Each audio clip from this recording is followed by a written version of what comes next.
ओम गण श्री महागणेशाय नमः। जय माता दी। राधे राधे। दोस्तों, कैसे हैं आप सब?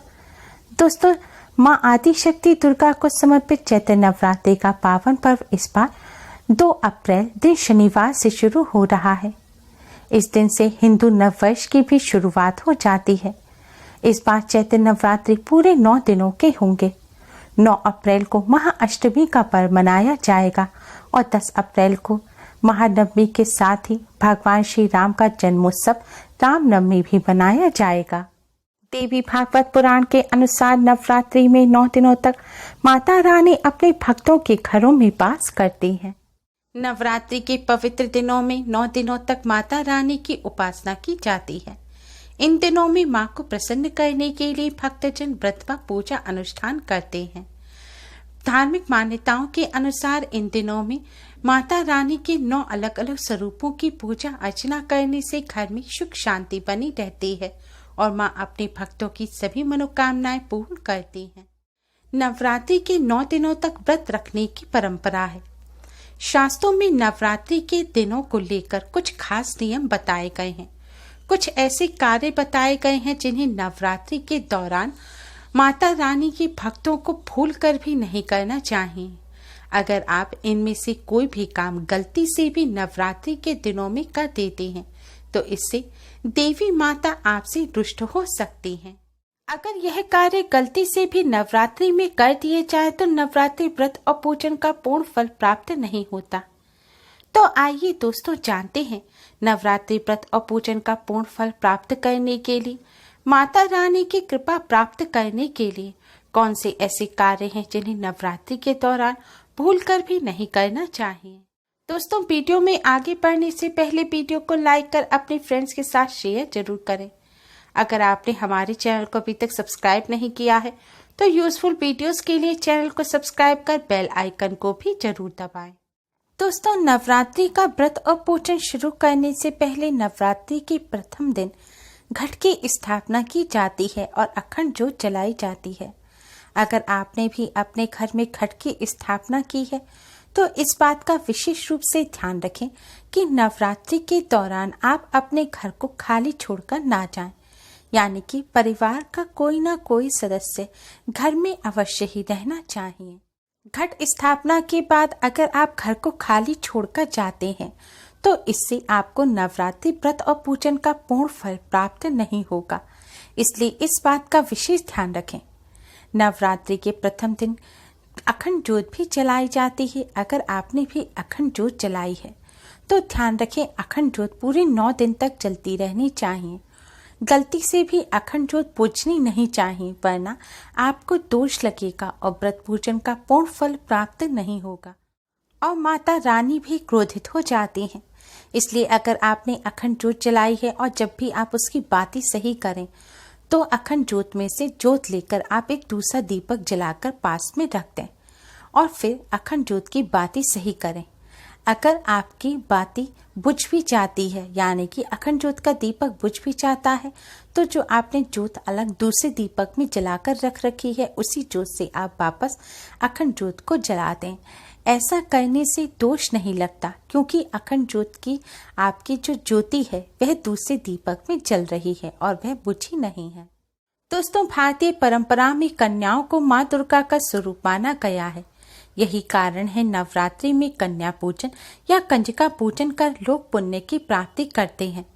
नवरात्रि व्रत और पूजन भी कन्या पूजन के बिना अधूरे रहते हैं, इसलिए नवरात्रि के दौरान भूलकर भी किसी कन्या या महिला के प्रति असम्मान का भाव न आने दें।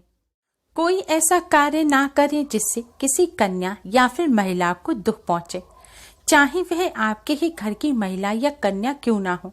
आपको उनका पूरा सम्मान करना चाहिए। मान्यताओं के अनुसार जो मनुष्य कन्याओं का या महिलाओं का अपमान करता है, माँ दुर्गा उससे नाराज हो जाती है। इसलिए माता रानी की कृपा प्राप्त करने के लिए इस बात का विशेष ध्यान रखें। दोस्तों, नवरात्रि के दिनों में काम भावना पर नियंत्रण रखना अति आवश्यक है।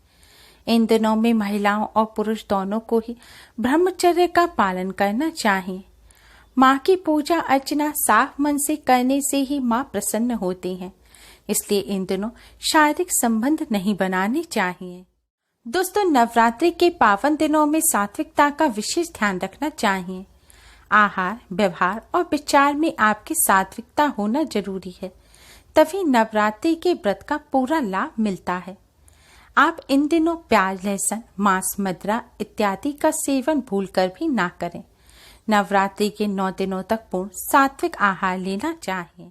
माना जाता है नवरात्रि में व्रत करने वालों को 9 दिनों तक अपना समय फिजूल की बातों में ना लगाकर धार्मिक ग्रंथों का अध्ययन करना चाहिए। इन दिनों अधिक से अधिक माता रानी का ध्यान करें और दुर्गा सप्तशती या दुर्गा चालीसा का पाठ करना चाहिए। ऐसा करने से माता रानी अति शीघ्र ही प्रसन्न हो जाती हैं, क्योंकि यह 9 दिन माता रानी धरती पर अपने भक्तों के घरों में वास करती हैं। और अगर इन 9 दिनों में आप फिजूल की बातों में अपना समय व्यतीत कर देंगे तो इससे आपको माता रानी की कृपा प्राप्त नहीं होगी। इसलिए इन 9 दिनों का पूरा लाभ उठाएं और माता रानी की कृपा प्राप्त करने के लिए अधिक से अधिक माता रानी का पूजन करें। नवरात्रि के 9 दिनों में भूलकर भी लड़ाई, झगड़ा, क्रोध इत्यादि नहीं करना चाहिए, क्योंकि माता रानी को क्रोध बिल्कुल पसंद नहीं है। शास्त्रों में बताया गया है कि जिस जगह, जिस घर में लड़ाई झगड़ा होता है वहां मां लक्ष्मी कभी नहीं ठहरती। ऐसे घर में गरीबी और दरिद्रता का वास होता है। नवरात्रि के दिनों में जो व्यक्ति लड़ाई झगड़े करते हैं, क्रोध करते हैं या व्रतधारी की आत्मा को दुख पहुंचाते हैं, माता रानी उससे रुष्ट हो जाती हैं। देवी भागवत पुराण में यहाँ तक कहा गया है कि नवरात्रि के व्रत रखने वाले व्यक्ति अगर नवरात्रि के दौरान किसी को गाली गलौज देते हैं या किसी जीव की हिंसा करते हैं या किसी को भी दुख पहुंचाते हैं तो उन्हें अपने व्रत और पूजन का फल प्राप्त नहीं होता और माता रानी भी नाराज हो जाती हैं। इसलिए इस बात का विशेष ध्यान रखें।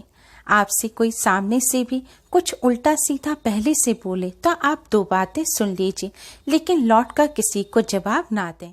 नवरात्रि के दिनों में अपने मन को शांत रखें। किसी के लिए अपने मन में बुरे विचार ना आने दें। किसी का बुरा ना सोचें, किसी को दुख ना पहुंचाएं। नवरात्रि के दिनों में माता रानी के सभी भक्तों को, चाहे उन्होंने व्रत रखा है या नहीं भी रखा, बाल नहीं काटने चाहिए। पुरुषों को दाढ़ी मूछ भी नहीं बनानी चाहिए और नाखून भी नहीं काटने चाहिए। बाल काटना, दाढ़ी मूछ बनाना हमारे शास्त्रों में अशुभ माना गया है और नवरात्रि के दिन बहुत ही शुभ होते हैं। इन दिनों सिर्फ शुभ और मंगलकारी कार्य किए जाते हैं, इसलिए नवरात्रि के दिनों में भूलकर भी बाल नहीं काटने चाहिए। विष्णु पुराण के अनुसार नवरात्रि का व्रत रखने वालों को दिन में सोना नहीं चाहिए। ऐसा करने से व्रत खंडित हो जाता है। साथ ही नवरात्रि का व्रत रखने वालों को तंबाकू और सिगरेट का भी सेवन नहीं करना चाहिए। ऐसे व्यसन से भी व्रत खंडित हो जाता है। ऐसी गलती भूलकर भी ना करें। नवरात्रि में दुर्गा सप्तशती पढ़ते समय ध्यान लगाकर पाठ करना चाहिए। बीच में बोलना नहीं चाहिए और पूजन के दौरान बीच में उठना भी नहीं चाहिए। ऐसा करने से पूजन का पूर्ण फल प्राप्त नहीं होता। नवरात्रि के दिनों में माता रानी के सभी भक्तों को रोजाना स्नान अवश्य ही करना चाहिए और साफ धुले कपड़े पहनने चाहिए।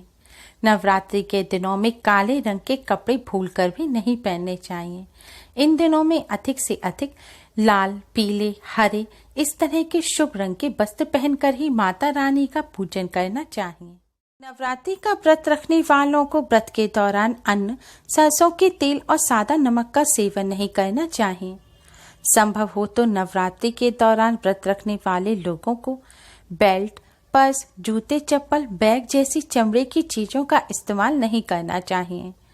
अगर आपको करना पड़ता है तो आप इस बात का ध्यान रखें कि आप अगर माता रानी के मंदिर में माता रानी का दर्शन करने जाएं तो प्रवेश से पहले ही इन चीजों को बाहर निकाल कर रख दें। पूजन के दौरान इन चीजों का भूलकर भी इस्तेमाल ना करें, वरना आपको माता रानी के क्रोध का सामना करना पड़ सकता है। जिन महिलाओं ने नवरात्रि के 9 दिनों का व्रत रखने का संकल्प लेकर पहला व्रत रख लिया है तो तो उन्हें पीरियड आने के बाद भी नवरात्रि के सारे व्रत रखने चाहिए। व्रत को बीच में नहीं छोड़ना चाहिए। लेकिन इस बात का ध्यान रखें कि पीरियड के दौरान आप माता रानी का स्पर्श ना करें, पूजन की सामग्री का स्पर्श ना करें, मंदिर ना जाएं। आप मानसिक पूजन करें, यानी कि माता रानी के मंत्र का मन ही मन जाप करें। या फिर आप माता रानी की चालीसा का पाठ करना चाहते हैं तो मोबाइल वगैरह में आप चालीसा खोलकर उसका पाठ कर सकते हैं। घर के कोई और सदस्य दुर्गा सप्तशती का पाठ कर रहे हैं तो आप वह पाठ को सुन सकते हैं, लेकिन खुद दुर्गा सप्तशती का स्पर्श ना करें। नवरात्रि के दौरान साफ सफाई का विशेष ध्यान रखें। आपके घर माता रानी की प्रतिमा है तो रोजाना उन्हें स्नान कराकर स्वच्छ वस्त्र पहनाएं। अगर तस्वीर है तो साफ कपड़े से पोंछें। मंदिर और मंदिर के आसपास साफ सफाई बनाकर रखें। दोस्तों, नवरात्रि के दौरान माता रानी की कृपा प्राप्त करने के लिए और नवरात्रि व्रत और पूजन का पूर्ण फल प्राप्त करने के लिए इन बातों का विशेष ध्यान रखें।